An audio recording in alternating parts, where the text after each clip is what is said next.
ఇకపై ఇంటి నిర్మాణానికి 4 లక్షలు ఇవ్వనున్న చంద్రబాబు, పీఎంఏవైకి అనుసంధానంతో మరింత లబ్ధి.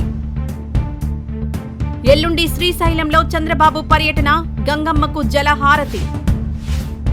పట్టాదారు పాస్ పుస్తకాలపై ఇక రాజముద్ర, తొలగనున్న జగన్ బొమ్మ.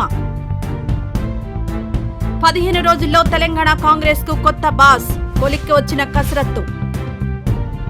ఆగస్టు 5 నుంచి రాష్ట్రపతి ద్రౌపది ముర్ము విదేశీ పర్యటన. 2026 నాటికి జీడీపీలో 5వ వంతుకు చేరనున్న డిజిటల్ ఆర్థిక వ్యవస్థ. ఒలింపిక్స్ ప్రారంభోత్సవంపై ట్రంప్ వివాదాస్పద వ్యాఖ్యలు.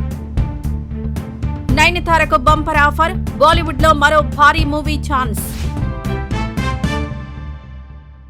ఈ వీడియో నచ్చితే లైక్ చేయండి, షేర్ చేయండి. మరింత సమాచారం కొరకు మా ఛానల్ను సబ్స్క్రైబ్ చేయండి.